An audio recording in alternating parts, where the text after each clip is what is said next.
You are listening to Arkansas Public Theater's production of Amanda Kill, Episode 2. This episode contains violence and some sexuality. Therefore, it may not be suitable for some audiences. Discretion is advised.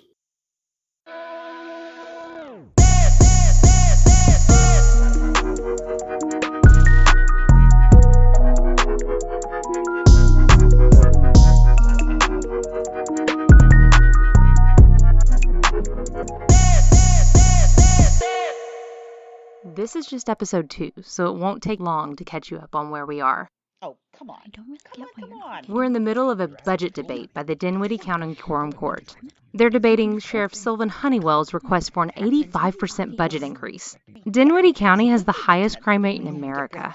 According to Sheriff Honeywell, fighting crime costs money. Fighting a lot of crime costs a lot of money. But there's this saying in Dinwiddie County: if you want to start a fight, ask the county to pay for something. Sheriff, increasing your budget is just throwing more money at crime. Are you saying criminals deserve more of the taxpayer's dollar? Criminals are criminals, just like you and me. If I'm not misreading your statistics, and don't correct me if I'm wrong, criminals make up the largest and wealthiest non-tax-paying demographic in the county next to bank executives. If we abolish all laws, we abolish criminal behavior. Please state that in the form of a motion. I see where you're coming from. Without laws, there are no outlaws. So if we get rid of our laws, we don't need a sheriff's department. That's how you trim the budget. We also wouldn't need a quorum court or ultimately any form of government at all. Which creates a classless society of industrial workers who controls the means of production. Criminals are criminals, just Absolutely like you and me. Yeah, what she Throwing said. money. This is the Problem? best idea. Yeah, that's we've exactly had. Your Honor. That sounds like Your a great Honor. idea. Ladies Well, and male member of the court, syndicalism has never worked in Dinwiddie County. I appreciate your dreams for a socialist utopia, but just once, stop thinking about yourselves. I certainly can't. And instead, think about me and my job.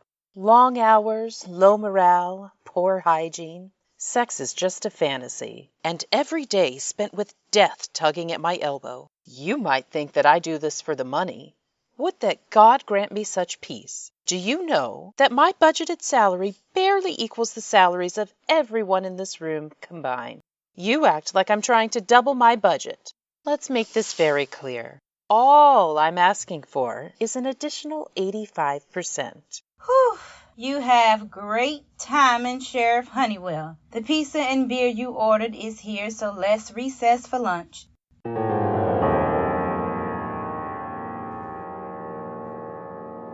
In his office at the old jail, District Attorney McGaugh, Padma, and Blondine are watching a live feed of the Quorum Court proceedings. Order. No, you can't take a nap. And no more beer. Will somebody second the motion? Well, yank my freaking What? Honeywell. An 85% budget increase. Padma, if we got a budget increase, you wouldn't have to give me a ride to work. Somehow I don't think it would end there, James. Would you like another gummy, Mr. McGaugh? Thank you, Blondine, but no. Those gummies are potent, and I've got to keep my head straight. Thank you. I made them for you myself. I could rub your temples. Would that help? I have trouble focusing when I'm being rubbed. Honeywell's back on. Let's watch the sheriff. But I do have a respectable cloth coat. I did get something, a gift after the election. Regardless of what they will say, I am going to keep it. It's a little Cocker Spaniel dog with black and white spots that I've named Checkers. I'm gonna be sick. It's probably the lighting. I'm sure she's attractive for her age. It's the brown pants and the shoulder boards. She doesn't know her season. Ooh, always check your nostrils before you go on TV. And just like that, Honeywell's left us blowing in the wind. I don't follow. Breathe my air for a minute. The Sheriff's Department accounts for 54% of the county budget. If Honeywell gets an 85% increase... Sheriff Honeywell would control 139% of the county budget. Exactly, which only leaves at most another 60% for us. If Honeywell scores, we lose. You lost me with the math. Oh, Padma, heavy is the head that sports a mullet. Money, power, backroom politics. The district attorney's office has a 100% conviction rate. What's that get us? Re-elected. We're not getting any richer for it, but while we're busy filling our prisons, Honeywell has a hand in the cookie jar. Now I'm peeling your potato, James. Honeywell has all the cookies and isn't going to share with us. So, while she's busy giving the quorum courts a full frontal, we'll climb through the bathroom window and take the cookie jar for ourselves. This will take small hands. Small hands leave tiny fingerprints. James, your hands aren't so small. I'm small where it counts. What I'm saying is I'm those small hands. I can grab the cookie jar. Honeywell won't think to look at me when she realizes it's gone. We're going to beat Honeywell at her own game, a game of zero-sum schadenfreude.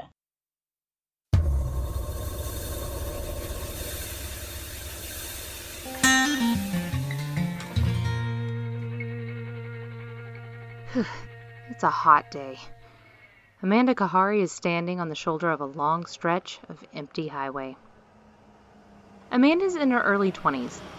She's an actress in community and regional theater who makes a living asking for political donations and doing interpretive street dance.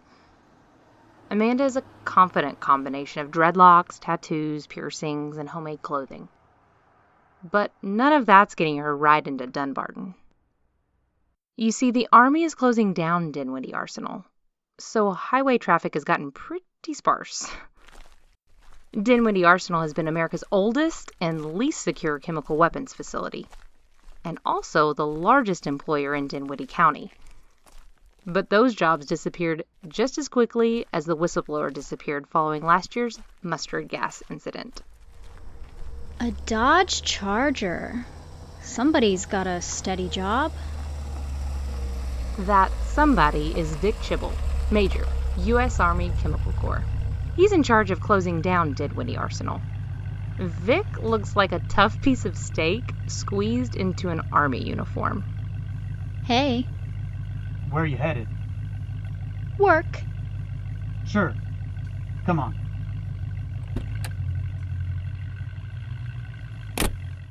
Vic Chibble, Major, U.S. Army. Amanda Kahari, community volunteer.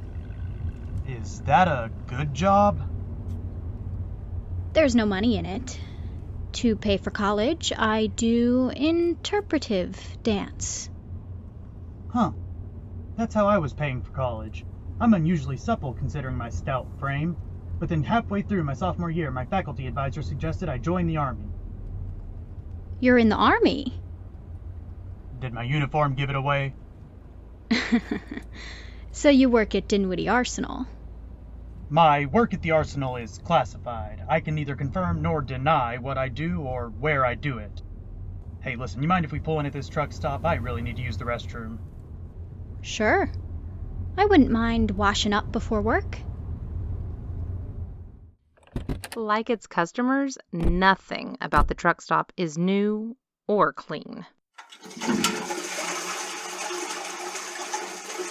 Like its patrons, the men's restroom is simple and functional. A dirty sink, a dirty urinal, and a dirty stall with a glory hole. The restroom happens to be empty as Vic and Amanda walk in. Oh boy, am I glad the stall is open. I hope you don't mind me going first. I'm highly regular and it's kind of urgent. After you. And take your time. I'll wash my face.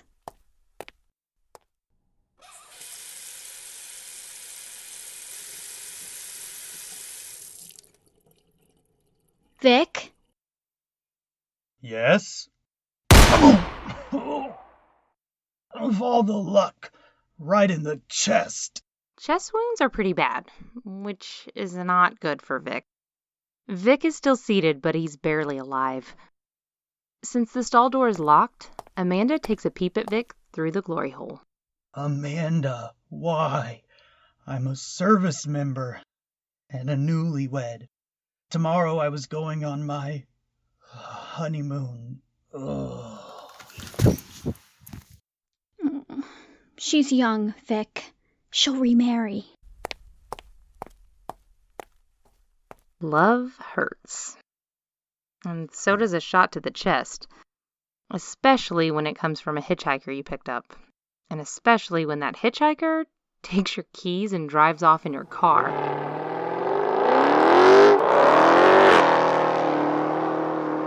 Leaving you locked in a filthy stall, in a filthy men's room, in a filthy truck stop.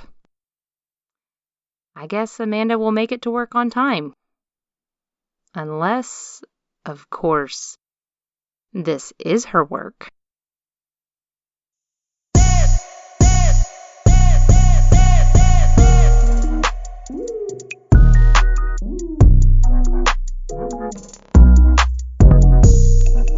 Thank you for listening to Amanda Kill, Episode 2, written and directed by Barry Cobbs. Featuring Amber Brown as Justice of the Peace, number 1. Amy Eversole as Justice of the Peace, number 2. Andria Lickfelt as Blondine Augustine. Jamey McGaugh as District Attorney James F.A. McGaugh. Joseph K. Farmer as Justice of the Peace, man. Julia Salatti as Amanda Kahari and Justice of the Peace, number 3. Julia Spears as narrator. Laura Marie as Sheriff Sylvan Honeywell. NaTosha DeVon as Padma Hanshoot and County Judge. Rebecca Longtin as Justice of the Peace, number 4. And Tanner Pittman as Vic Chibble. Illustrated artwork by Paige Meredith. Music by Lamont Coleman. And sound design by Technical Director Matt Etris. This has been an Arkansas Public Theater production. APT is a nonprofit organization that relies on patrons like you. If you enjoyed this production and would like to contribute, please visit arkansaspublictheater.org for more information. And please join us next week for Episode 3 of Amanda Kill.